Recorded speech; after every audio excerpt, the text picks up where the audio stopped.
Hey everyone, welcome back to the channel. Today we're going to be doing Brackey's 10-minute game creation challenge. As you can see in the background, there's the game playing, and let's just hop into Unity and create this. Okay guys, let's hop into Unity. The audio I originally recorded for this while I was making it turned out to be pretty awful. So we're just not going to use it. We get an overlay.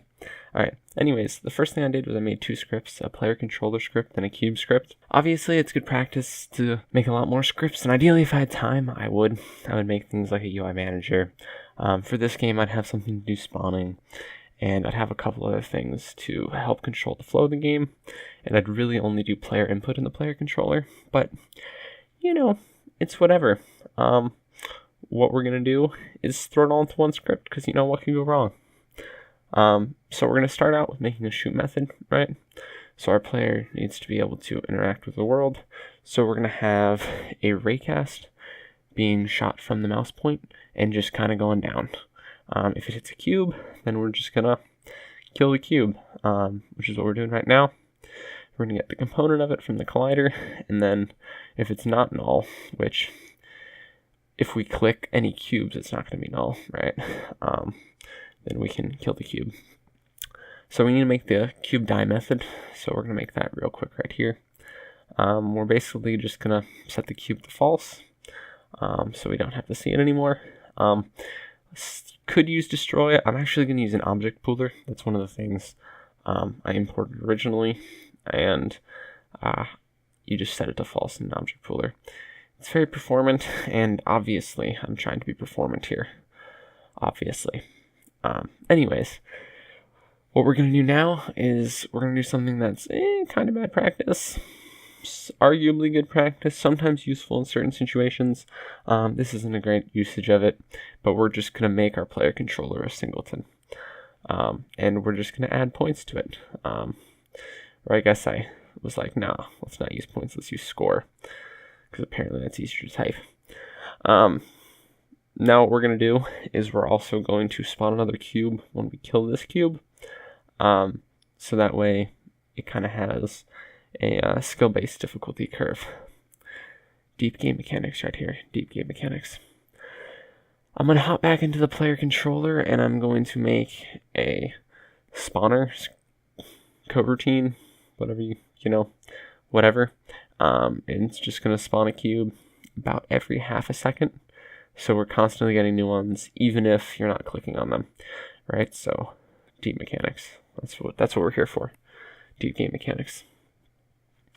So we're gonna use my object pooler now to spawn the cube. It's pretty easy. You just call object pooler.poolObject and pass in the kind of object you want. And then we're just gonna randomly give it a location. So we're gonna set it to 0, 0. I could have just not used transform.position plus, but I guess I did. I don't know. We're doing that. That's the thing. And then we'll just make it a random X and Z position, because then we get that random aspect. And then obviously enable the cube. So instead of destroy or instantiate, enable disable. It works out a lot better for performance, because obviously we're being performant here. So I added the score. Now what we're going to do is add some text UI. I know some people did print statements, but come on, we're not about to do print statements here, are we? We got plenty of time. It's like, what, 3 minutes in right now? 4 minutes at this point. So we're going to update the UI. We're also going to make an update method, right? We want to be able to shoot, and, you know, when we click on an object. So we're just going to say, if we get the mouse button, then do the shoot method, which is the whole raycast bonanza thing that goes on there. And then after that, we're going to update the UI. This is bad programming technique. You shouldn't do this. Don't update the UI every frame. You want to just update it wherever the score is actually being updated. So in this case, there's different places you can do it, but arguably in like the cube.die method, you could send something to say, hey, update the score. And where the score is updated, where that increment happens, is where you're going to say, oh, that's where we're going to update the UI. That's just a lot more performant, and it's good practice. Next thing we're going to do is we're going to hop back into the editor. We're going to drop in our player controller and drop in our score text, because those are both things that we're going to need to have.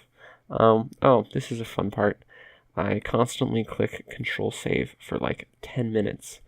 Like I do it like, I mean, it's just something that's like, built into, well, when I use the editor, right? If I change something, I just Control Save, right? Because you never know about crashes and stuff. And it's just good practice to always be saving, right? Well, me here was like, oh, it'd probably be faster if I just, didn't save the scene, because I don't want to type out the scene name.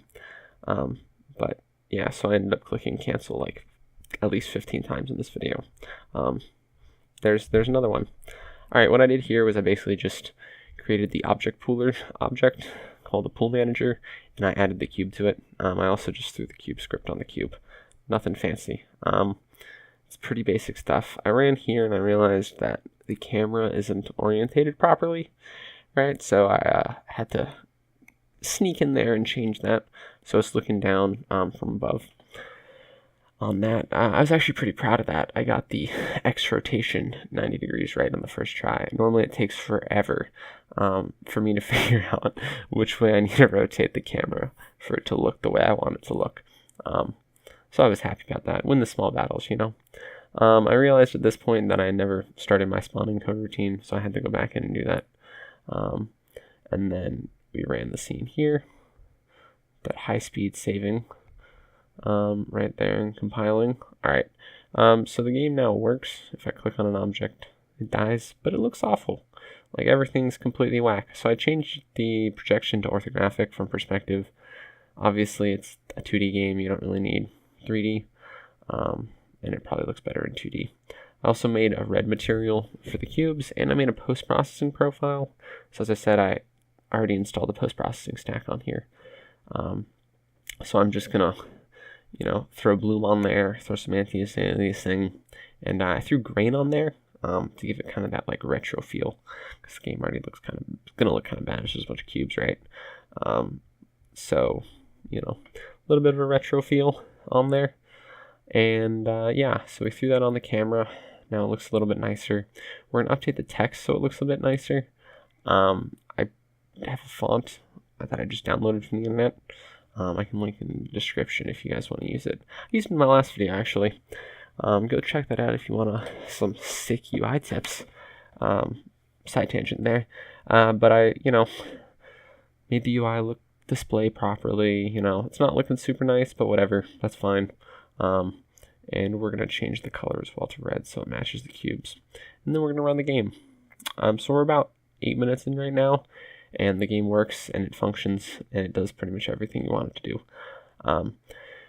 Couple last changes that I do make. I do change the color of the cubes to red, because gotta have that matching aesthetic. If I change the text to red, the color's gotta change to red too. So there we go. It looks a lot better, and all the cubes are red. But I had an issue with the cubes being kind of small, so I was like, nah, we're gonna double the size to 22, obviously. So we're gonna run that now, and we have the game working as we want it to. Counting score, clicking on cubes. It's actually kind of fun. I don't know. I'll maybe throw a WebGL demo if you guys want to play it. Yeah, so we're going to do that. I realized that if I click on a cube every single time, it's spawning another cube, and that was a little too much, so I changed it to just half the time it spawns another cube. That's what I did right there. And then what we do here is we play test it out because it's kind of fun. And we're only 9 minutes in. We have a whole extra minute and the game's completely finished. There's about 2 or 3 small things I want to change. And yep, there we go. I decided to play it for a good 20 to 30 seconds right there. Here we go. I got bored of the background color being kind of a gray, so I made it black to give that good contrast.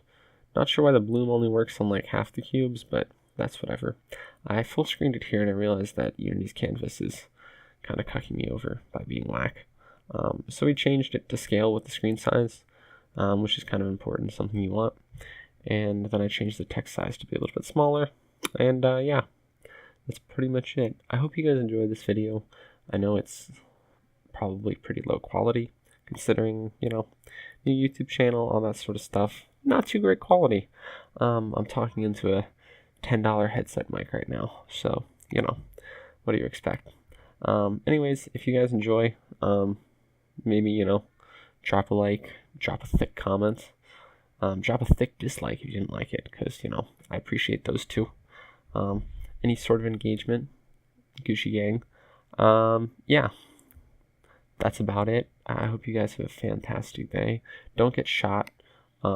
Maybe do get shot. I'm rambling now, so we're just going to end this video before I say something controversial. And, cool.